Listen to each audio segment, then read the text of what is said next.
Chapter 12, Food Safety Concerns.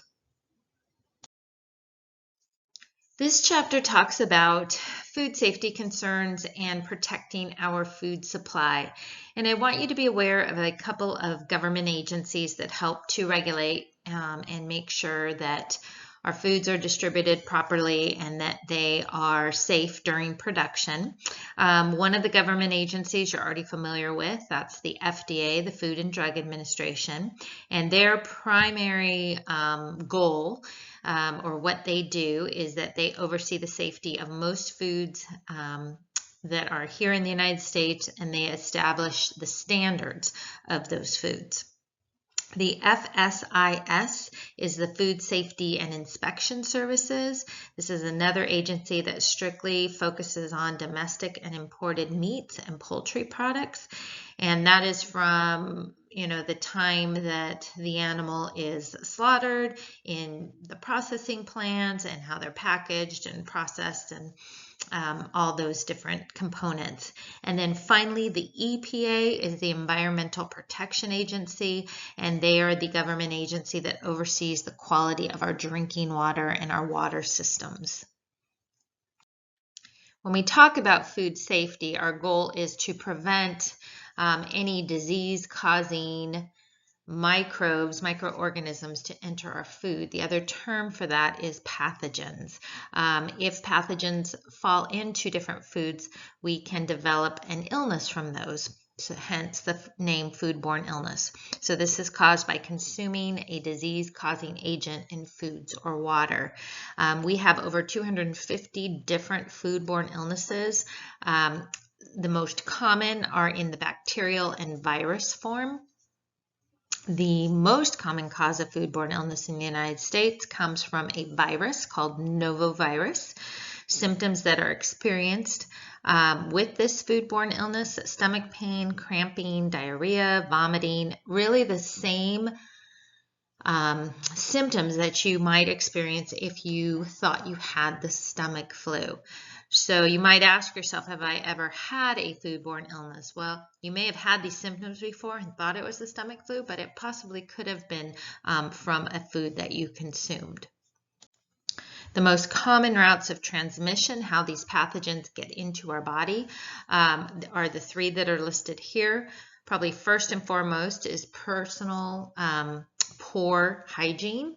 And basically what that would be is maybe not, although we're doing a great job of it right now in our current situation, but washing our hands frequently after using the restroom. And it could be not us personally having poor hygiene, but if you have someone else handling the foods that you are consuming, whether it be at a restaurant or even at home, pathogens can be transferred that way. The second way that they can be transferred is through improper food handling. We term that cross-contamination. It could be that a knife is used to cut possibly raw turkey, raw chicken, raw meat. It's cut and then maybe it's not washed off, and then there could be pathogens on that, and then something else is cut with that, whether it be maybe some vegetables or something like that. So the pathogens can be transferred. We can cross-contaminate another food product. It can also happen by using the same cutting board for both of those types of items. And then the third way is through unpasteurized products, things that are not taken up to a very high heat to kill these pathogens, because that's the only way to kill pathogens is with high heat. There are some milks, juices, cheeses that are on the market that are unpasteurized, and it really does put you at risk for getting a foodborne illness.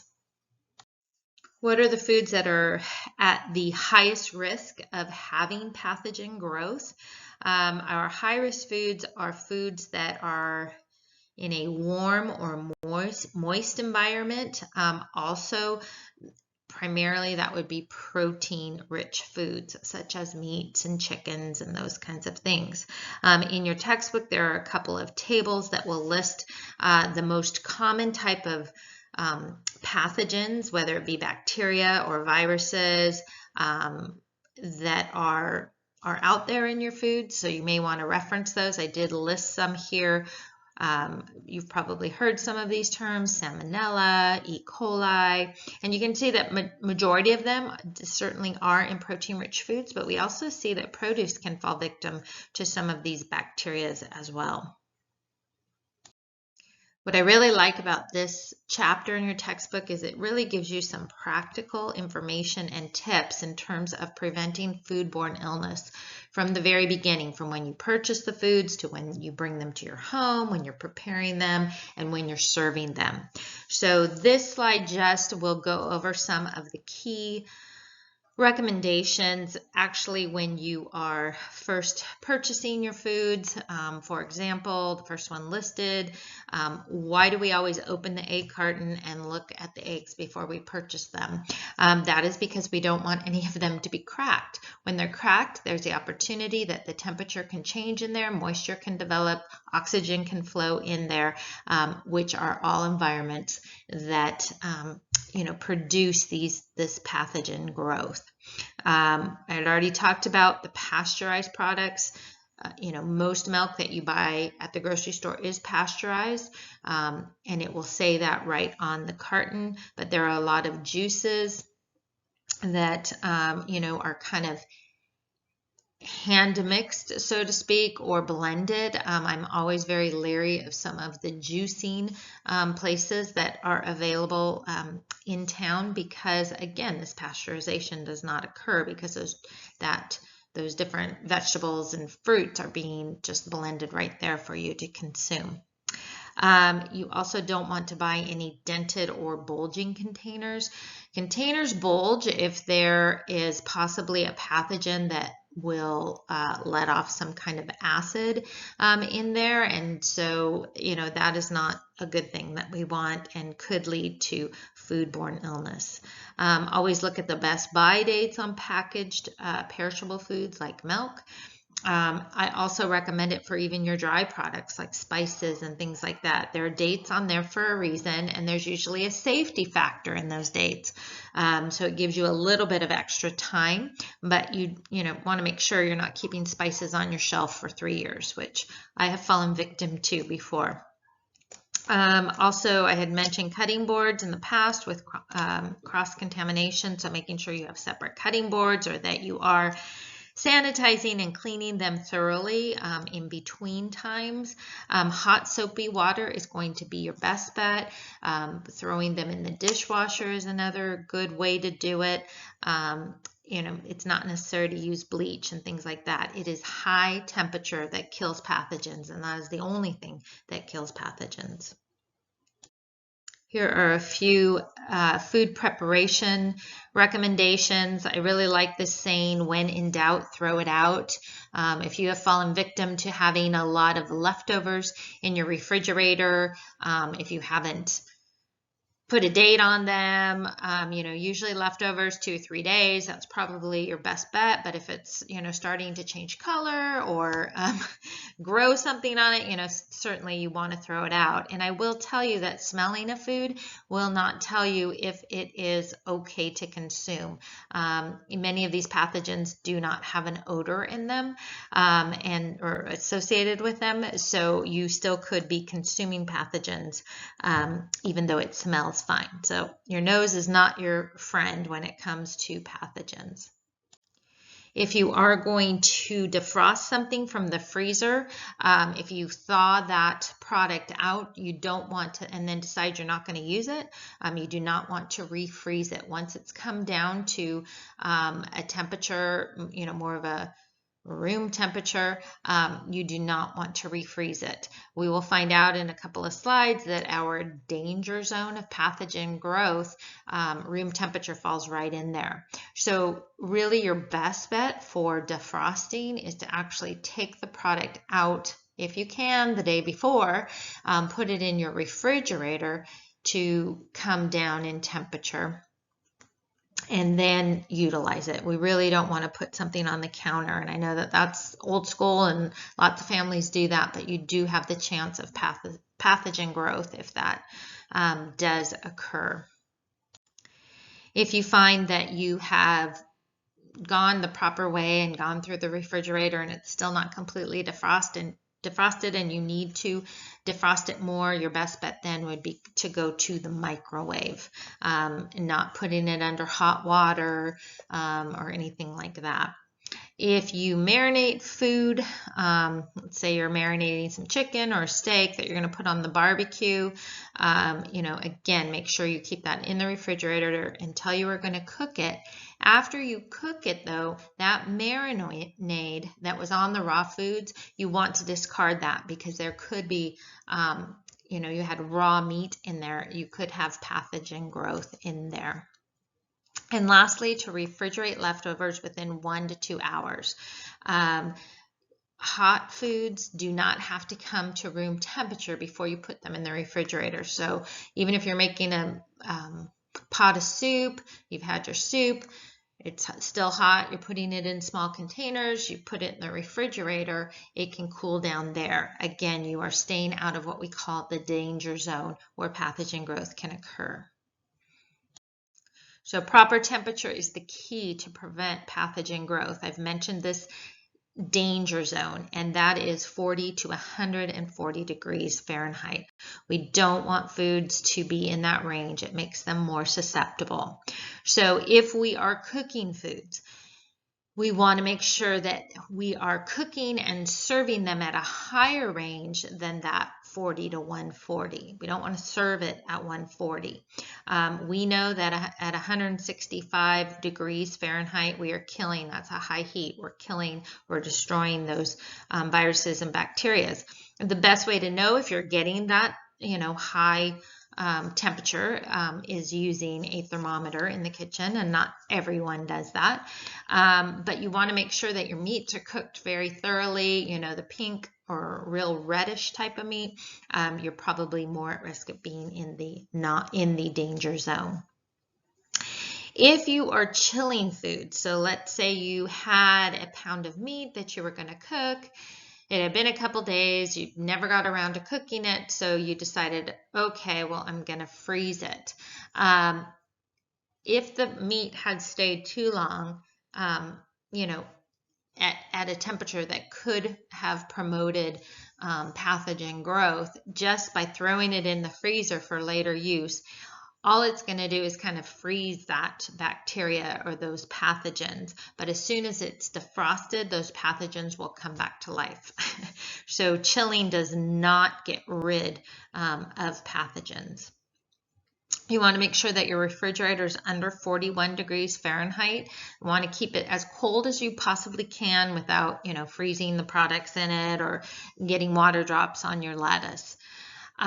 There is a program, it's listed in your book, called Check Your Steps program. These are 4 steps to prevent foodborne illness. So clean, separate, cook, and chill.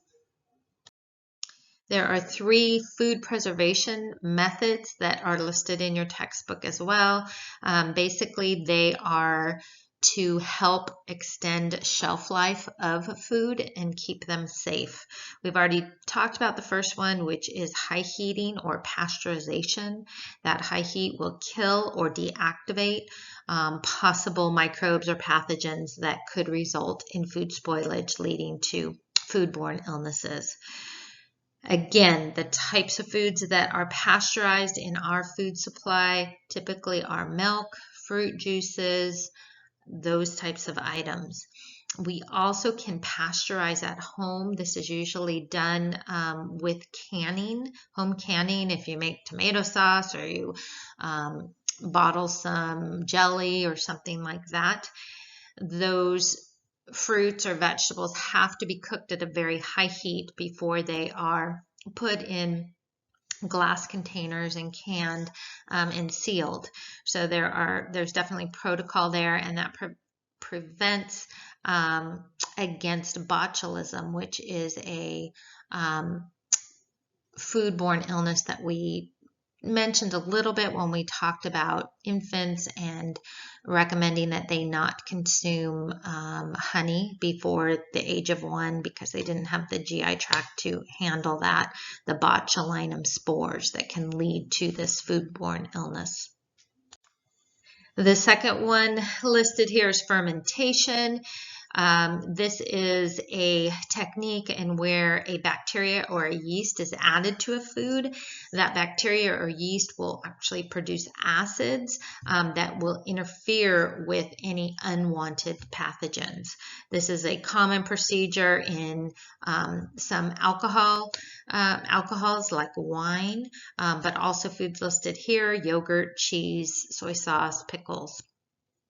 And finally, the last food preservation technique or method listed here is irradiation, and this is a type of radiation. It's a very high amount of energy that's placed on these foods to kill pathogens. It is not radioactive, but it's used many times for dry types of spices, those seasoning packets like Sloppy Joe mix and taco seasoning mix.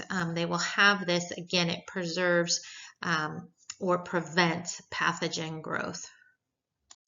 This chapter also discusses food additives, and if we define food additives, they are any substance that becomes incorporated into a food during either production, packaging, transport, or storage. There are two types of food additives. One type is called direct or an intentional food additive, and this is something that is intentionally added into a product, and it's for some reason. It either makes it more nutritious, it helps it stay fresh longer, it makes it taste better. You can see examples listed here: sweeteners, emulsifiers holding a product together, thickeners, colors. So those are direct food additives. And foods can't just have these additives placed in them. There are laws that govern that. There was a law that was made quite a ways back in 1958 called the Food Additive Amendment. And what it basically states is that any new additives to a product that the food manufacturer wants to add, whether it's a color or a thickening agent or whatever it may be, they must provide evidence that the substance safety is there before it can be added. They must submit safety protocols to the FDA. Otherwise, it can't be used. Now, also listed here is a list of foods called the Generally Recognized as Safe list, the GRAS list. And these are ingredients that are considered to be safe and are exempt from this food additive amendment. And things that fall into that category: sugar, flour, salt. So these are additives that can be put in. The company does not have to get the okay from the FDA to add these things in. So there's a list of, I believe, about 20 ingredients on the GRAS list. An important part of the Food Additive Amendment is a clause that was established called the Delaney Clause. And what this clause states is it prevents manufacturers from adding carcinogenic or cancer-causing compounds to any food at a zero tolerance level. So there's no level that is acceptable. Just as we have direct additives, there are also some indirect additives, and these are defined as substances that are accidentally or unintentionally found in foods. And examples of those could be that there are some pesticide residues, there are mold toxins, there are industrial residues that fall into, quote unquote, fall into these foods during processing.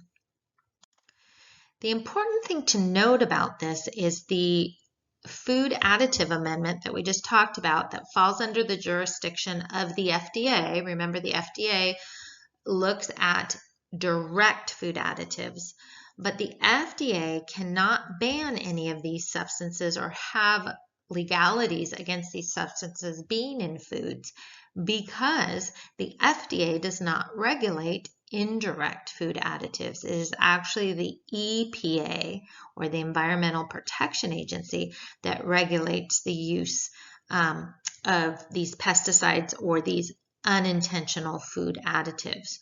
So that's why I brought up the Delaney Clause, because we have jurisdiction with direct food additives. We can say we don't want any of those carcinogenic or cancer-causing components to be in our products, but the FDA cannot impose that on the indirect additives. The EPA does have some standards. They have developed a Food and Quality Protection Act, and I've listed here, they basically define that as a safety standard of a reasonable certainty of no harm of those pesticide residues in foods, but it's not, 100%. So it's a little bit mixed matched with the direct and indirect food additives. The last part of this chapter talks about foodborne illness while traveling, specifically in other countries. And they term, the basic symptom that tends to happen with a foodborne illness when you're in a different country is traveler's diarrhea, or they refer to it a lot as Montezuma's revenge or the revenge. So traveler's diarrhea, it's an occurrence. It usually happens during or following right after travel to a foreign country, and it's usually because their sanitation system, their water supply, there are different regulations than what we have in our country. Our systems are not used to it, and so sometimes we will have kind of foreign microbes or pathogens that can invade our system and make us feel not good. About 80 to 90% of the cases are bacterial in nature. And again, the symptoms, stomach cramping, diarrhea, so stomach flu type symptoms as well. It's just associated with travel.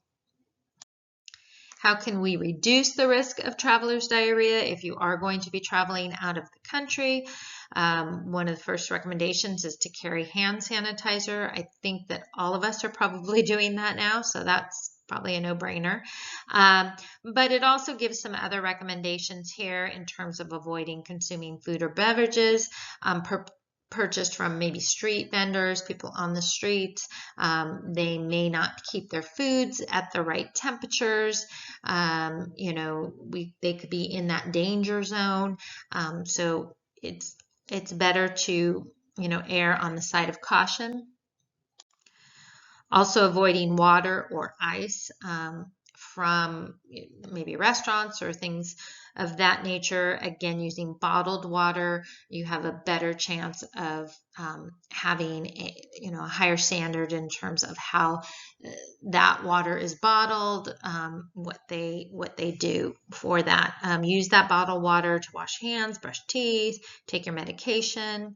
The other thing that's listed here is there are some preventative medications you can take before you leave the United States.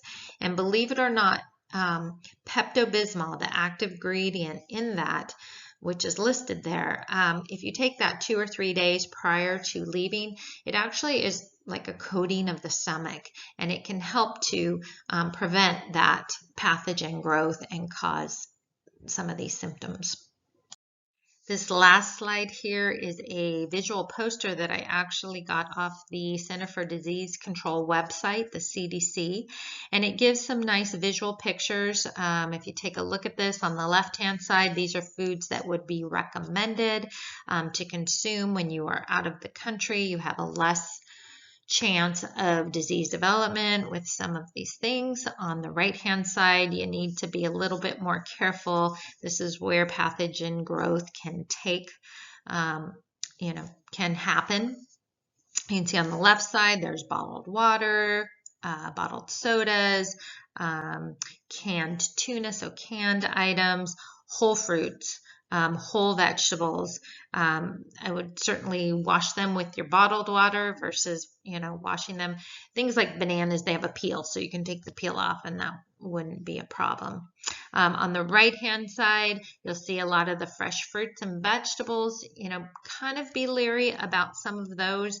I know they sound great. Let's get a salad, but again, that lettuce has to be washed with their water supply. So you might want to just take a look at this to kind of see what you might eat and might not eat if you are planning a trip out of the country.